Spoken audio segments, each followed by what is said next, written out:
Hey students, today we are going to study Apna Parivesh Environmental Studies of class 5th. In this book, we are going to study the chapter number 3 that we are special. We are special means what? That we are different from each other, though we have the same body, same ears, same eyes, but still we are special from each other. How? By our talent, by our skills. But still there are some people in the world who don't have perfect body, who don't have perfect body organs, but they are still working hard to get a normal life. They don't have eyes, they don't have some, do not have ears, some who cannot speak properly, but they are still working hard, they are learning, and they are making their life comfortable like as other normal people have. So, what we are going to study in this chapter? We are going to study in this chapter that how the people who do not have eyes, who do not have ears, who cannot speak, how they learn reading and writing, किस तरीके से वो reading और writing को सीखते हैं, कैसे मेहनत करते हैं, क्या उनके लिए अलग टेक्निक्स है जिसकी वजह से वो पढ़ना और लिखना सीखते हैं, एजुकेशन गेट करते हैं. तो आइए पढ़ते हैं इस चैप्टर में. So, as you can see that he is a blind person, he is a blind man. ये जो आदमी है वो ब्लाइंड है, वो देख नहीं सकता है. तो किस तरीके से उसे पता चलता होगा कि मेरे सामने क्या है, मेरे आसपास क्या है, what is going on around me. किस तरीके से उसे पता चलता होगा कि ये कौन सी चीज़ है. तो आप खुद सोचिए कि आपके पास बहुत सारे पेन्स है, पेंसिल्स है, स्केच पेन है. तो आपको आपने उसे एक पॉलीथिन में या एक थिक क्लॉथ में रख दिया है, ठीक है.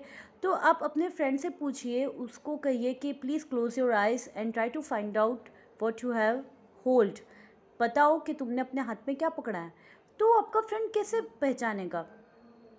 लगा कुछ आइडिया आपको. Yes, by touching it, by feeling it, by sensing it. उसको टच करके, उसको पकड़ के, उसको महसूस करके उससे पता चलेगा. तो एज अ सेम वे, जो ब्लाइंड लोग होते हैं, जो देख नहीं पाते, वो लोग कैसे फील करते हैं चीज़ों को टच करके, पकड़ के. उन्हें एहसास होता है कि मैंने क्या पकड़ा है, क्या नहीं पकड़ा. तो ये तो होती है चीज़ों को आइडेंटिफाई करने की बात. बट वो लोग किस तरीके से रीडिंग और राइटिंग सीखते हैं, how they learn reading and writing. The people, अब जैसे नॉर्मल लोग तो होते हैं, तो वो क्या करते हैं कि वो तो चलो अल्फ़ाबेट को देखते हैं, उसे मतलब पता होता है कि इस तरीके से ये अल्फ़ाबेट बनता है. But blind people can not see anything. उन्हें तो पता ही नहीं होता है बुक क्या होती है, बुक कैसी होती है, कलर्स क्या होते हैं, पेंसिल्स कैसी होती है. उन्हें तो इसके बारे में कुछ भी नहीं पता. तो वो किस तरीके से मतलब सीखते होंगे रीडिंग एंड राइटिंग. उन्हें तो कुछ नहीं पता. तो आज हम इस चैप्टर के थ्रू सीखेंगे कि किस तरीके से ब्लाइंड पीपल रीडिंग और राइटिंग को सीखते हैं. They learn reading and writing through a script called Braille script. Braille script एक ऐसी स्क्रिप्ट है जिससे ब्लाइंड लोग रीडिंग और राइटिंग करना सीखते हैं. As you can see there are alphabets given from A to Z. A से जेड तक अल्फ़ाबेट्स दिए गए हैं. उसके अंदर आप देख सकते हैं कि हर अल्फ़ाबेट के नीचे 6 डॉट्स दे रखे हैं. पर हर अल्फ़ाबेट में डिफरेंट डिफरेंट डॉट्स को हाईलाइट किया गया, उसे बड़ा बताया गया. तो जैसे हम लोग तो ए को ए बनाते, बी को बी बनाते, जो जैसा सीखते वैसा बनाते, नर्सरी में जैसा सीखा. बट ब्लाइंड लोगों के लिए अल्फ़ाबेट्स डिफरेंट होते हैं. मतलब उनको पता होता है कि ये ए है, पर ए को वो नॉर्मल नहीं बनाते जैसे दूसरे लोग बनाते हैं. उनके लिए ए की बनावट अलग होती है. तो कैसे होती है, तो देखिए आपको यहाँ पर 6 डॉट्स दिए गए. 6 डॉट्स में जैसे ए है तो ए का फर्स्ट पॉइंट हाईलाइट किया गया है. बी है तो बी के नीचे से 2 पॉइंट हाईलाइट किए गए. सी है तो उसके सामने से 2 पॉइंट हाईलाइट किया गया. तो ऐसे करके वो लोग धीरे धीरे सीखते हैं कि कैसे अल्फ़ाबेट ए बनता है, बी बनता है, सी बनता है. वो ए को ए जैसे नहीं बनाते, बट यहाँ पे जैसे पॉइंट्स में दे रखा है वैसे वो बनाते हैं. तो चलो, तो उसे क्या होता है कि ये तो हमने नॉर्मल पेपर पर डॉट्स देखे, बट उन लोगों के लिए ये डॉट्स सिंपल पेपर पर नहीं होते. वो लोग डॉट्स को बनाते हैं पेपर पे. इस तरीके से वो डॉट्स बने हुए थे कि जैसे आप पेपर, आपको पता है एक प्लास्टिक होता है उस पर कैसे बबल्स होते हैं जिसको हम फोड़ते हैं तो कैसे बबल्स बने हुए होते हैं. तो वैसे ही ये जो आप डार्क डॉट्स देख पा रहे हो वो पेपर पर उभरे हुए होते हैं, और वो लोग उनको टच करते हैं और तब उन्हें पता लगता है कि यहाँ पे कौन सा अल्फ़ाबेट है. तो उसके लिए क्या मशीन काम आती है, तो आप यहाँ पे देख सकते हैं कि यहाँ पर एक क्या है, वुडन स्लैब है, ये एक स्लैब है। इस पे क्या होता है कि यहाँ पर जो ब्लैक देख रहे हो आप, उस पे एक पेपर रखा जाता है। उस पे अगर आपको कोई भी लेटर लिखना होगा तो यहाँ पर जो ऑरेंज कलर का आप देख सकते हैं उसे कहते हैं स्टाइलस। वो उनके लिए एक पेन जैसा होता है, उसे वो पकड़ सबसे पहले तो इस ब्लैक जो वुडन स्लैब है उस पे पेपर रखा जाता है। उस पेपर पर जो भी ब्लाइंड लोग होते हैं अगर वो कुछ लिखना चाहते हैं तो वो क्या करते हैं कि उस पेपर पर उस जगह पर डॉट करते हैं वो। अगर मान लो कि एक डॉट किया तो वो ए है, नीचे से दो डॉट किए तो वो बी है, सामने सामने दो डॉट किए तो वो सी लिखना चाह रहे। तो इस तरीके से लिखते। फिर जब यहाँ पर से वो वुडन स्लैब पर से वो पेपर उठाते तो फिर उस पर क्या बन जाते हैं, बबल्स, मतलब डार्क, मतलब वो ऊंचा हो जाता है। तो इससे फिर वो टच करके बता सकते हैं कि यहाँ पर ये क्या लिखा गया है। तो ये वुडन स्लैब उनको काम आती है और ये जो पॉइंटर पेन है उससे उनको डॉट्स करने में काम आते हैं।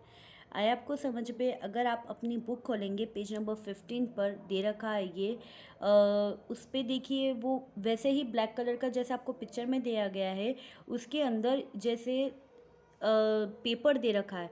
तो वो पेपर होता है, तो पेपर पे अगर आपको कुछ भी लिखना होता है तो वहाँ पर आपको डॉट्स करने पड़ते हैं। और डॉट करने के बाद जब आप पेपर निकालते हो तो वहाँ वहाँ जगह पर जो डॉट है, तो डॉट से वो क्या करते हैं, लेटर्स को आइडेंटिफाई करते हैं और लेटर्स से आइडेंटिफाई करके वो वर्ड्स बनाते हैं। और तब पता चलता है कि वहाँ पर क्या चीज़ लिखी गई है। ओके।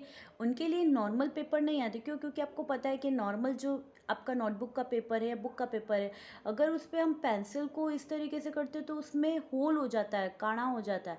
बट उनके लिए थिक पेपर यूज़ किया जाता है, एकदम जैसे आपकी ड्राइंग की शीट होती है या फिर कोई एकदम इंपॉर्टेंट फाइल की कैसा एकदम थिक पेपर होता है, मोटा पेपर, वो यूज़ किया जाता है। ओके। जैसे आप देख सकते हो इसके अंदर वर्ड लिखा गया इंडिया। तो आप तो ABCD पढ़ना जानते हो, तो इसके लिए you can read the word that INDIA, this is India. But how the blind people will read? अब जैसे वहाँ पर यहाँ पर दो डॉट इस तरीके से किए गए तो उन्हें आइडेंटिफाई वो टच करके बताते हैं कि यहाँ पर ऐसे डॉट है, तो ये आई है, फिर इस तरीके से डॉट है तो ये पूरा एन है, फिर ये डी है, आई है, फिर वो सोचते हैं वर्ड्स को स्पेल करते और उन्हें पता चलता है कि दिस इज़ कॉल्ड इंडिया। तो ये ब्रेली स्क्रिप्ट होती है जिनकी ये जैसे हम नर्सरी के अंदर कॉपीज़ में A to Z लिखना सीखते हैं, बोलना सीखते हैं, तो वो लोग जब भी होते हैं तो उन्हें स्पेशल टाइप की टीचिंग दी जाती है, डिफरेंट होती है जो दूसरों से। बट वो धीरे धीरे बच्चे सीखते हैं और उन्हें वर्ड स्पेल करना, it means that they can read. उनकी पूरी बुक्स, उनकी टेक्निक, उनकी टीचिंग ही पूरी डिफरेंट होती है। बट हाँ, ऐसा है कि वो एजुकेशन से मतलब महरूम नहीं रहते हैं। ऐसा नहीं है कि उनको एजुकेशन नहीं मिलती, एजुकेशन मिलती है, उनके वर्ड्स डिफरेंट, उनका बनावट डिफरेंट होता है, बट वो सेम ही होता है। मतलब वो पढ़ सकते कि यहाँ पर A लिखा गया, B लिखा गया, भले उनका लिखने का तरीका, बनाने का तरीका अलग है, बट उन्हें एजुकेशन इस तरीके से दी जा सकती है और वो पढ़ सकते हैं। क्योंकि जो अंधा होता है वो देख नहीं सकता पर बोल सकता है, समझ सकता है। तो इसी तरीके से वो लोग अपनी पढ़ाई और लिखाई दोनों करते हैं। अब आपके दिमाग में क्वेश्चन हुआ होगा कि हाँ ठीक है, अब ब्लाइंड लोग इस तरीके से पढ़ लिख तो सकते, बट ये सब इसका इन्वेंशन कैसे हुआ? How the Braille script was invented? किस तरीके से ब्रेली स्क्रिप्ट को बनाया गया, किसने बनाया? तो आपका जवाब है कि लुइस ब्रेली। ये जो पिक्चर आप यहाँ पर अभी देख रहे हैं वो लुइस ब्रेली की है। Louis Braille was the person who has invented the Braille script.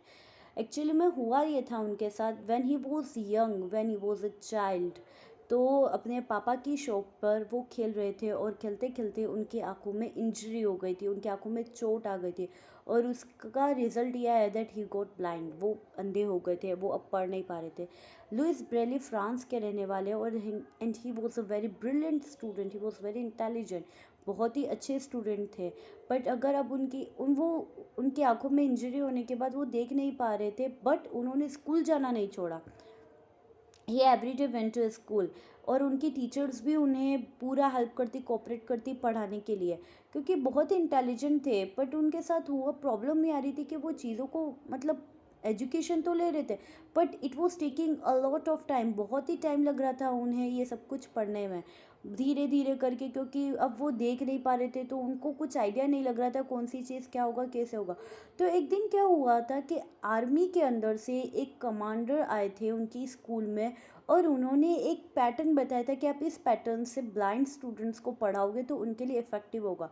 But उन्होंने उसके अंदर क्या किया था कि 12 डॉट्स बनाए थे, जैसे अभी आपने पिक्चर में देखा था कि 6 डॉट्स बने हुए सामने सामने, 3 1 2 3 4 5 6। उन्होंने क्या किए थे, 12 डॉट्स बनाए थे। तो इससे लुइस ब्रेली को समझ में तो आ गया था, लेकिन उन्हें थोड़ा सा टफ लग रहा था। तो इसी कारण से उन्होंने क्या किया कि पूरी ब्रेली स्क्रिप्ट बनाई, जिसके ये आप देख पा रहे हैं, इसके अंदर ये जो डॉट्स दिख रहे हैं वो डॉट्स जैसे डॉट्स नहीं होते, वो उभरे हुए होते हैं, थोड़े से मोटे होते हैं।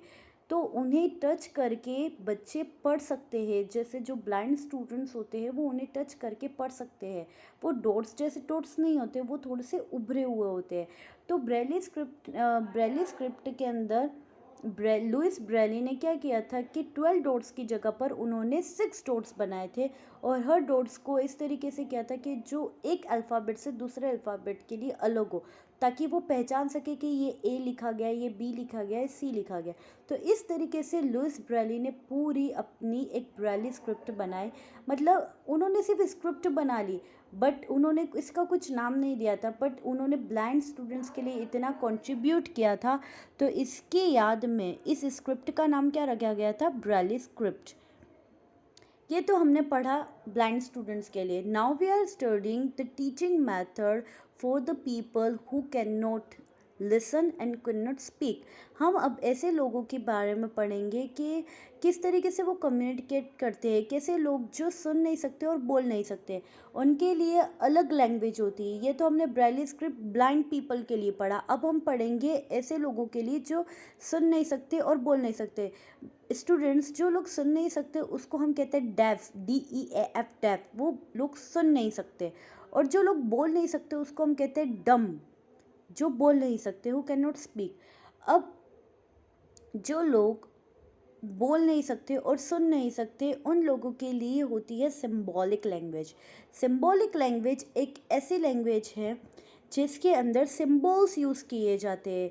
देखिए, अभी ब्रेली स्क्रिप्ट के अंदर अपने डॉट्स के थ्रू पढ़ा। अब ये लोग देख सकते हैं बट ये बोल और सुन नहीं सकते, तो इन्हें भी तो ज़रूरत होती है ना कम्युनिकेट करने की, बात करने की, अपने मन के अंदर क्या चल रहा है वो बताने की, और दूसरों के मन में क्या चल रहा है वो जानने की। ये लोग देख सकते हैं, तो इनके लिए जो लैंग्वेज होती है वो होती है गेस्चर, यानी हाथ से ये लोग बात करते हैं। अपने अंदर की बात ये कैसे बताते हैं, हाथ से बताते हैं। देखिए, यहाँ पर ए है तो उन्होंने मुट्ठी सीधी सामने सी बनाई है, बी है तो बी के अंदर उन्होंने इस तरीके से किया। तो इनके लिए हर एक वर्ड जो है वो काम कौन करता है, उनके हैंड्स काम करते हैं। तो हैंड के अंदर वो अलग अलग पोस्चर गेस्चर बनाते हैं और सामने वाला समझता है। जैसे आप देख पा रहे हो, ये लेडी सुन और बोल नहीं सकती, तो देखो कैसे गेस्चर बना रही है, ये इशारे करके सबको बताते हैं कि ये क्या कहना चाह रहे हैं, और इशारों के थ्रू ये समझते हैं कि सामने वाला क्या कहता है। उसी इशारे को हम इंग्लिश में कहते हैं गेस्चर या फिर पोज, राइट। ये देखिए, ये जो है ये गेस्चर बना के सामने वालों को बताते हैं। जैसे ये कॉर्नर क्लास कहना चाह रहे, ये कलेक्ट कहना चाह रहे, कॉर्नर, फैमिली, ये वर्ड है। ये देखिए, ये जो बुक के अंदर है वो मैंने आपको फ़ोटो के थ्रू बताया है। फर्स्ट जो है फीस्ट मुट्ठी बनाई है वो ए है, फिर ऐसे सामने सीधी हथेली करके 4 फिंगर ऊंचे के वो बी है, सी है। ऐसे करके ये लोगों की पूरी लैंग्वेज होती है। जो लोग डेफ होते हैं और डम्ब होते हैं, ये लोग अपनी आप से, ये लोग दूसरों से गेस्चर के थ्रू कम्युनिकेट करते हैं। तो अब हम पढ़ेंगे सेरेब्रल पैल्सी के बारे में। ये एक ऐसी बीमारी होती है सेरेब्रल पैल्सी, दैट यहाँ पर पूछा गया है कि सेरेब्रल पैल्सी एक टॉपिक है आपकी बुक में, तो पहली बार आपने सुना होगा ये नाम। इसको कहते हैं सेरेब्रल पैल्सी। ओके, ये बहुत ही बीमारी खतरनाक है। इसमें इंसान के सारे ऑर्गन्स होते हैं, बट फिर भी वो कुछ कर नहीं पाता है।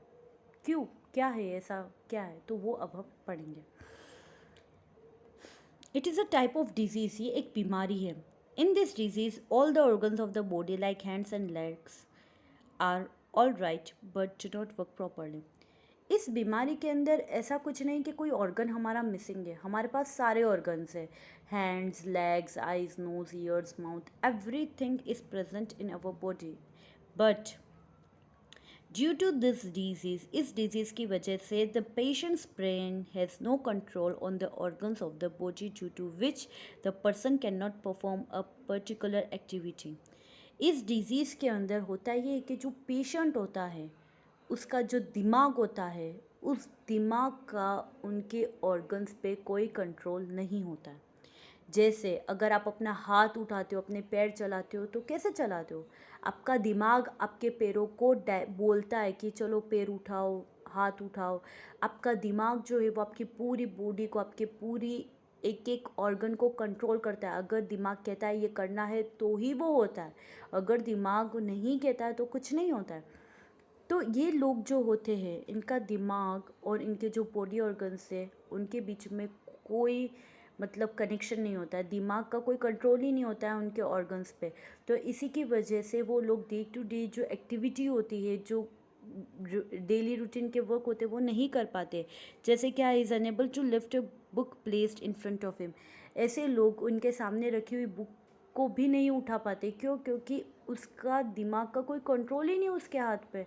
तो ऐसे लोग क्या करते हैं कि कुछ भी वर्क नहीं कर पाते, भले उनके पास सारे बॉडी ऑर्गन है बट वो नहीं कर पाते हैं।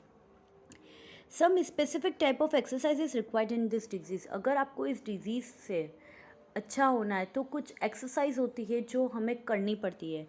उस एक्सरसाइज के कारण क्या होता है कि brain starts controlling the organs, some organs of the body. जो ब्रेन होता है वो उन एक्सरसाइजेस की वजह से बॉडी के कुछ ऑर्गन पर अपना कंट्रोल लाना स्टार्ट करता है। Similarly there are specific exercise perform the activities like reading and writing. और उसी की वजह से कुछ रीडिंग और राइटिंग जैसे एक्सरसाइजेस वो पर्सन कर सकता है। By practicing exercise gradually the patient become normal. और इस एक्सरसाइज को करने से जो पेशेंट होता है वो नॉर्मल हो जाता है। Although he can not work with a normal speed like us. इस एक्सरसाइज से वो इंसान काम तो करना शुरू कर देता है बट उतनी नॉर्मल स्पीड में काम करना शुरू नहीं करता है जितने दूसरे लोग कर सकते हैं। जैसे कोई अपन एक सेकंड में उठ सकते हैं, बैठ सकते हैं, कुछ भी काम फटाफट कर सकते हैं, पर उन लोगों के लिए उठना बैठना इज़ नॉट अ ब्लेसिंग। वो लोग बहुत ही टाइम लेकर उठते हैं, आराम से बैठते हैं। क्यों? क्योंकि उनकी ऑर्गन्स और उनके ब्रेन में कंट्रोल का डिफरेंस है। तो वो लोग हर चीज़ बहुत ज़्यादा स्पीड में नहीं कर सकते। But still his condition improves to large extent. बट फिर भी एक्सरसाइजेस करने के बाद उनकी जो कंडीशन होती है वो बहुत ही ज़्यादा इम्प्रूव हो जाती है। इतनी इम्प्रूव हो जाती है कि वो लोग कम से कम अपना रीडिंग है, राइटिंग है, अपना खुद कर सके। जैसे वो पहले थे उससे वो बेटर हो जाते। तो इस चैप्टर के अंदर आपको बस यही सीखना था कि हम एक दूसरे से कैसे स्पेशल है।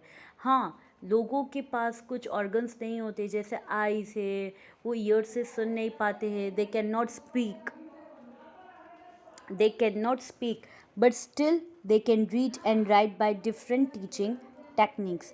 I hope कि आप सबको ये चैप्टर समझ में आ गया हो, and I hope that you have all understood the uniqueness of our body organ, how important our body parts are for us, and how important is to read and write.